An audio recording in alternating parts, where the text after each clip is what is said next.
Hello, my dear children. So, welcome once again to our English class. Hope you all are safe and happy at home. So, today we are moving on to a beautiful poem in our textbook, The Fly. Can you see a beautiful little fly sitting on flowers? Okay. So, in this poem, we'll be telling some interesting things. Okay? Do you know who wrote this poem? Here you can see the photo of the poet. It is Walter de la Mare, and he was born in 1873 and was died in 1956. He was a British poet, short story writer and novelist. He often wrote under the pen name Walter Ramal. What do you mean by pen name?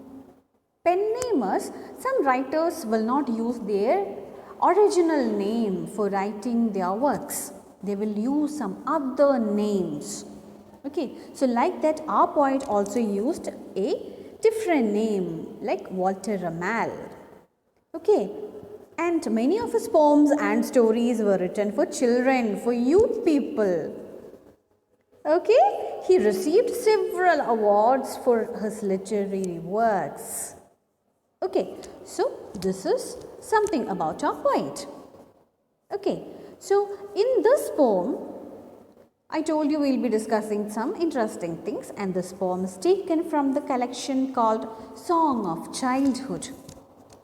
Okay, so here the speaker thinks about how things that are small to us would look enormous to a fly. So what do you mean by speaker?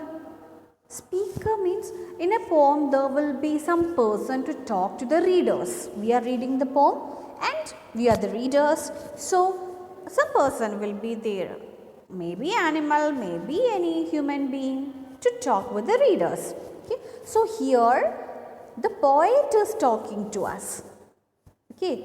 So the poet, the speaker is thinking like how things that are small to us would look enormous to a fly. So, if we are looking at a very small thing, we consider it as a very small thing, right? But it will not be like that for a fly. For a fly, that small thing will be a huge or enormous thing, will it be? Okay. He uses different imagery to explain how everything would look different, bigger, brighter or frightening to the tiny creature. Okay, so small creatures, small insects, flies will look to some other things in a different way. Sometimes they may feel it as bigger, sometimes it is brighter, and sometimes they may feel like it is frightening also. Okay, it's all up to their perspective. What do you mean perspective? Perspective is a way of regarding situations or topics. How we consider that thing. That is a perspective. Okay. So that is it. So I can tell you that this poem lists many things as seen from a fly's point of view. Okay. How a fly consider all these things. How a fly thinks about some things. Okay, so small things appear very large and therefore different from what they really are. Okay, sometimes that object will be very small, but this fly may feel like this thing is a very large thing. Okay, so that is what we are going to discuss in this poem. Okay, so what we have to learn is we must also learn to respect the point of view of others also. Okay, what we think is correct for us, isn't it? But what we should do actually, we should consider others' point of views also. We should have an ear to listen to them. We should respect others. Sometimes it will be very strange for us, but we have to respect others also. Okay, that's it. So, can we just go on to the poem? Okay, here our poem, The Fly. Let's recite it at first. Okay? How large unto the tiny fly must little things appear. A rosebud like a feather bed, its prickle like a spear. A dewdrop like a looking glass, a hair like golden wire. The smallest grain of mustard seed as fierce as coals of fire. A loaf of bread, a lofty hill, a wasp, a cruel leopard, and specks of salt as bright to see as lambkins to a shepherd. Okay, so this is our poet. So we want to explain about all these things. Do you want to get an explanation? Do you want to hear more about the poem? Okay, can we go and listen what all things will happen in this poem? So let's begin with the stanza 1. How large unto the tiny fly must little things appear, a rose bed like a feather bed, its prickle like a spear. So in the first stanza, the speaker introduces his main idea with an exclamation point. You can see an exclamation mark there, right? By saying that everything must look so huge to a little fly. Okay? By the line, no? How large unto the tiny fly must little things appear. So by looking into that line, you can see that the speaker is introducing his main idea. Okay, so we can see a word here, unto. Unto means, it's an old way of saying the word to, T-O-2. Okay, and the word meaning for prickle is thorn. We know, right? Thorns, rose flowers will have thorns. And the word meaning for spear is a weapon with a long, thin handle ending in a sharp point. Okay, anyway, it's a sharp weapon it is. Okay, here it is said like a flower is the size of furniture to the fly. Okay, normally for us, a flower is a small thing, right? But for a fly, a flower is the size of a furniture. And a little thorn on a flower is like an enormous weapon. Okay, see the difference? For us, for we people know, a flower is a very small thing. And a little thorn on a flower is also very small. But it is not like that for a fly. For a fly, a flower is like a furniture.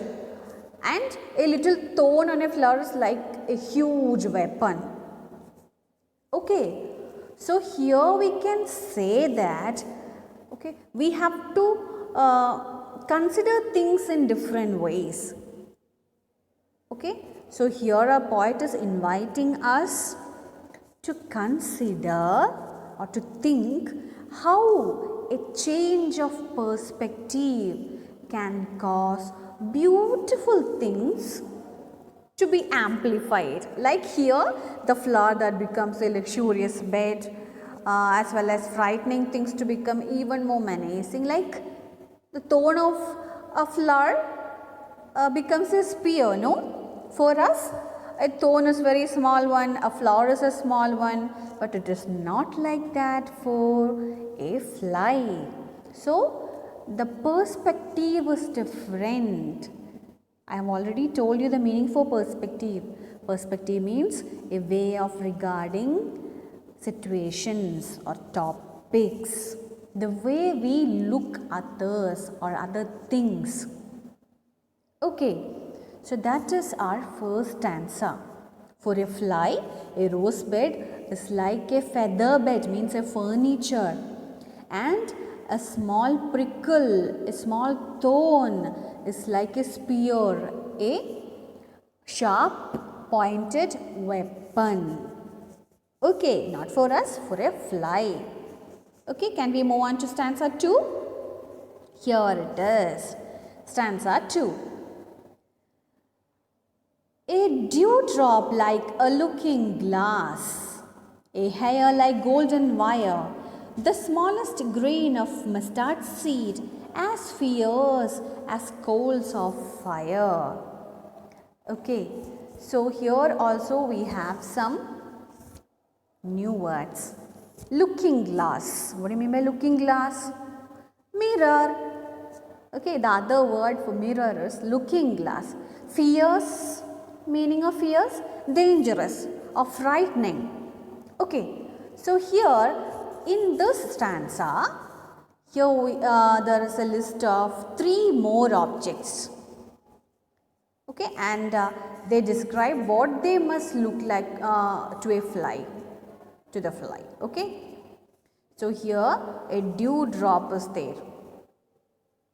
Hair, smallest grain of mustard seed. So a drop of dew, a dewdrop is like a full-sized mirror to look into. Okay, a fly thinks that whenever a fly sees a dewdrop, it thinks like, oh, this is a mirror. A mirror is somewhat large, right? Isn't it? A dewdrop is very small. Okay, but a mirror is a huge one. So whenever a fly sees a dewdrop, it thinks that it is a full-sized mirror. That is the meaning for a dewdrop, like a looking glass. And a piece of hair is like a shining strand of wire for a fly. Okay, a hair like golden wire, you can see that line, no? So there it is said like a piece of hair, one of our hairs, a small piece of hair may be like a shining strand of golden wire for the fly. The fly will think like, oh, this is a wire, a golden wire it is. We are talking about the golden hair, okay, not our black hair.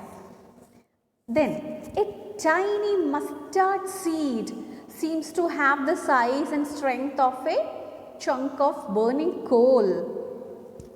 Okay, so we know how a mustard seed will be, no? When it falls down, we couldn't go and collect all those things. It is very difficult for us to pick all the mustard seeds, no? So that much small it is, but it is not like that for a fly. A fly will think like it is burning coal, like that size and strength it has got for a fly. Okay, fly will think like this is not mustard seed, this is somewhat a burning coal. Okay, the line the smallest grain of mustard seed as fierce as coals of fire means that. Okay, so these 3 images, take the tiny, relatively insignificant object, it is not important object it is. Okay, so these all images, these 3 images, which are the 3 images? Dewdrop, hair and mustard seed. Okay, so these are all things around us.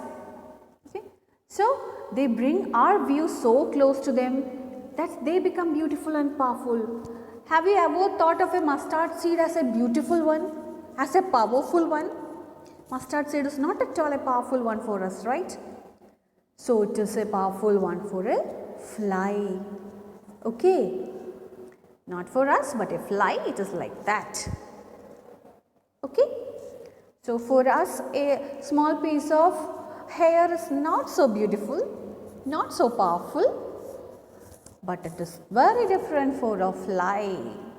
Okay, so that is what is we got from our stanza 2. Now we have one more stanza, stanza 3. A loaf of bread, a lofty hill, a wasp, a cruel leopard, and specks of salt as bright to see as lambkins to a shepherd. So here you have some more new words like lofty. What do you mean by lofty? Lofty means tall, high. Then word meaning for wasp. Wasp is a small black and yellow flying insect, not honeybee, this is wasp. Honeybee will give us honey, but wasp will not give us honey. They will not produce honey.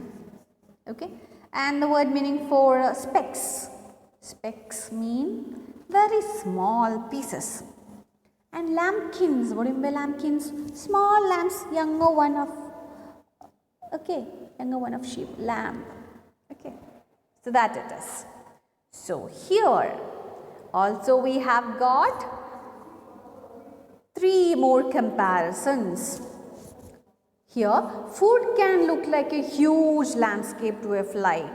So, loaf of bread means piece of bread. Loaf of bread means piece of bread. Refers to food. Okay, we'll eat bread, right? So, here we are using a loaf of bread to refer to food. So, food can look like a huge landscape for a fly. Okay, it's a huge place for a fly. Okay, then another insect can be a terrible predator. For a small fly, what about a wasp? Wasp is somewhat huge, no? Small insects like housefly and all, it's very small when we compare it to wasp and all. Okay, so for another insect may feel like a leopard, a cruel leopard for a small fly. Then we can talk about little grains of salt. We know salt, right? That much little grains they are. It can seem as dear as baby lambs. Okay, they are very lovable for our little fly, small flies. They consider this grains of salt, specks of salt, grains of small salt, very small pieces of salt. They consider it as dear as baby lambs. Okay, that is about the last 2 lines in this stanza. And specks of salt as bright to see as lambkins to a shepherd. So for a shepherd, lambkins are very loving, right? Do you all love lambkins? Little lambs? Okay, like that. Here our small flies will consider them as dear baby lambs. Okay, so these images, what we discussed in this stanza about food, another insect called wasp, then about the salt and all, no, show us how valuable our food is. How lucky we are to have the advantage of size of a fierce creature like a wasp. And again, how something as common as a grain of salt can be beautiful, bright and sweet if we are willing to change our perspective. Have you ever thought of a salt like a very beautiful one, a very lovable one? We didn't consider salt like that, right? We didn't consider a salt like that. Okay, so here our speaker, our poet is considering everything in the perspective of a fly. How a fly will feel all those things. How a fly will think about all those things. Okay, that is what is we have discussed here. Okay, so altogether what all things we discussed: a rosebud like a feather bed for a fly, a thorn on the rose bush like a spear for a fly, a dewdrop is like a mirror, a strand of hair like a wire, a mustard seed like burning coal, then a loaf of bread like a hill, okay, a landscape, then a wasp like a leopard, then grains of salt like lambs to a shepherd, lambs, L-A-M-B-S, lambs to a shepherd.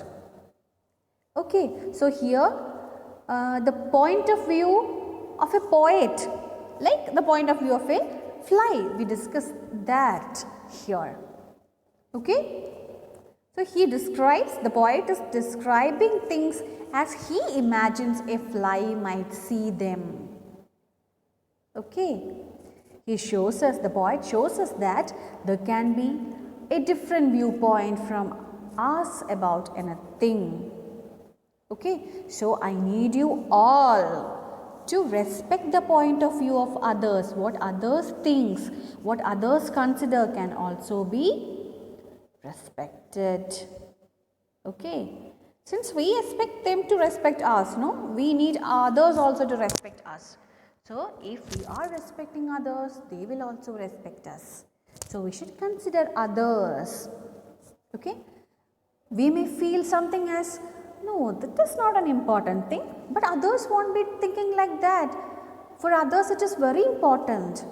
Okay, so we should consider that also. That is what is our poet is demanding from you. Okay, so I hope this poem is clear to you. Okay, so we will be meeting with another video. Okay, so thank you, my dears.